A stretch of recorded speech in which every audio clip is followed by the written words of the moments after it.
Hello everyone, thanks for stopping by today. My name is Megan, and yes, I did something with my hair. So today I'm doing a palette review of the ColourPop Sweet Nothings palette. It was first exclusive to Ulta, but now I believe it's on their website as well. And this is what it looks like inside. I'll also put up a picture for you on the screen. The colors are like a pink and purple kind of situation. There are some browns in here, some warm browns. This is something I was playing with for a few weeks. I got this in December. I also played with some of the purples on my mom because she has green eyes and they look really pretty on her, and she just likes purple colors. So I will be inserting some pictures throughout. It was hard to get pictures. Sometimes, you forget and then it's bad lighting, or it's the end of the night and it's really bad lighting. I need to preface this review by telling you that this is the first time I've used the ColourPop pressed powder eyeshadows. It's actually the first ColourPop item I've ever bought. I've had other ColourPop products, but they weren't something I went out and chose and purchased. I've wanted to, but for one reason or another, it just hadn't happened. First impressions was, wow, these are small. I can see why they're affordable, the pan sizes. And my first time swatching them, I thought these are darker than I imagine them to be. Maybe it's the color of the packaging or these kind of shades here, but these are very dark colors, as well as some of these here. I was kind of confused because just in my mind it seemed like it'd be a lighter palette, and of course it's not. Just look at it, it's not. Okay, so I noticed 4 distinct formulas, and like I said, this is my first time using their pressed eyeshadows, but so please comment about your experience and whether you think this is accurate in comparison to their other pressed shadows. Okay, the mattes, holy moly, they were dark and they were pigmented.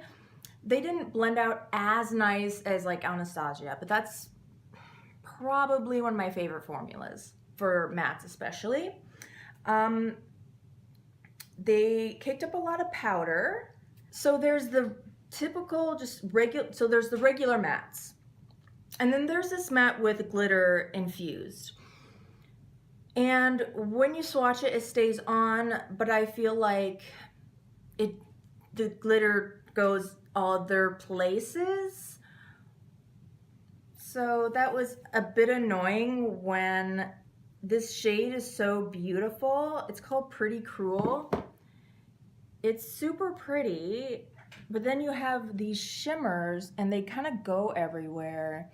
And I was hoping this could be my transition shade for a lot of the looks, and it pulls a lot warmer than it looks in the pan as well. I'm gonna do swatches of the whole palette and then go over by the window because I feel like that's the best way to look at them.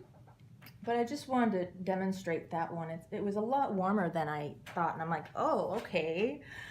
But other than that, they perform really well. The typical mattes, the glitter, I don't know. My favorites though were the shimmery metallics.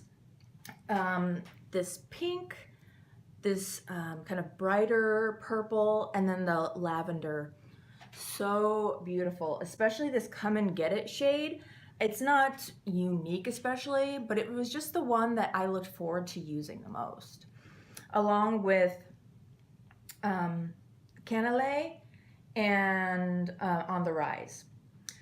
The third formula was, or the fourth formula I noticed was this metallic, kind of chunky formula here in 1111, 20 something, and Upon a Star It's these guys here. They swatch wonderfully. They don't pick up on a brush at all. I had to work really hard to use them with a brush because I prefer to put on my eyeshadow with a brush unless it's like a gelée or a liquid eyeshadow. I like to use a brush because even when I was at my thinnest, I kind of have chunky fingers and it just didn't go well. So today I gave 20-something one more go with my finger, and it was a bit like, oh, I don't like this, it's not precise enough. But it did go on really well with my finger. So let's do some swatches, just so you can see more what I'm talking about. And you can see the colors better here. So this is the first row right here. And this is that second row, and that is a pink, that pink I was talking about. I'm trying to get focus, please. There we go. See, it has that gold. It's really pretty.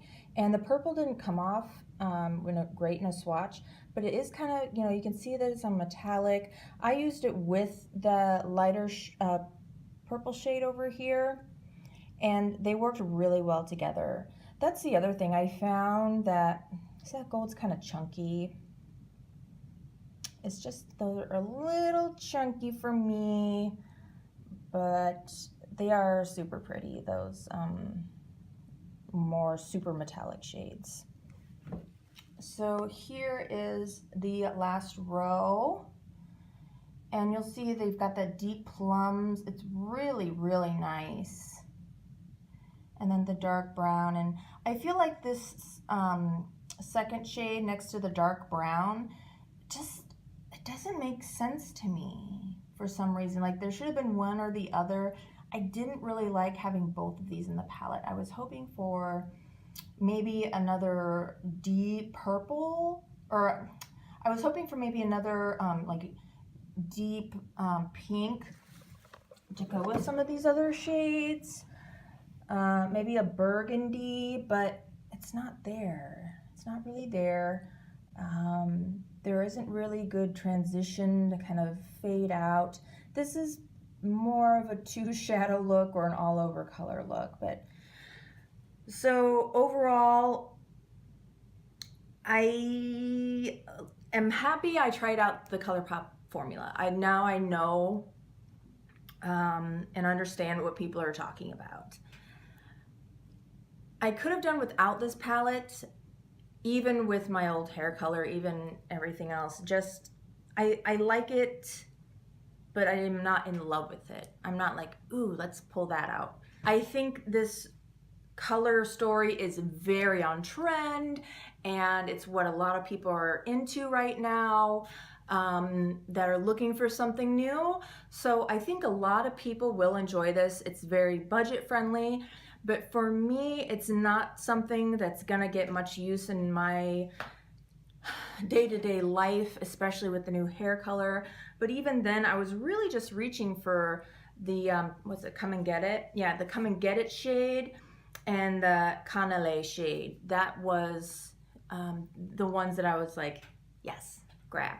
And the mattes I just kind of used because they were there and it was easy. The only mattes that I thought were special were I'm not gonna pronounce that right. I thought it was just Tuile, but it's Tuile, and Mousse. What was that, like blackened plummy shade? Those were the only ones that were unique, and I felt really worked with the rest of the colors and really made sense to be in this palette. So that is my 2 cents about the Sweet Nothings palette after using it for a decent amount of time and playing with it on my mom. I hope you found this helpful in some way. If you are not subscribed, I would love to have you. And until my next video, bye-bye.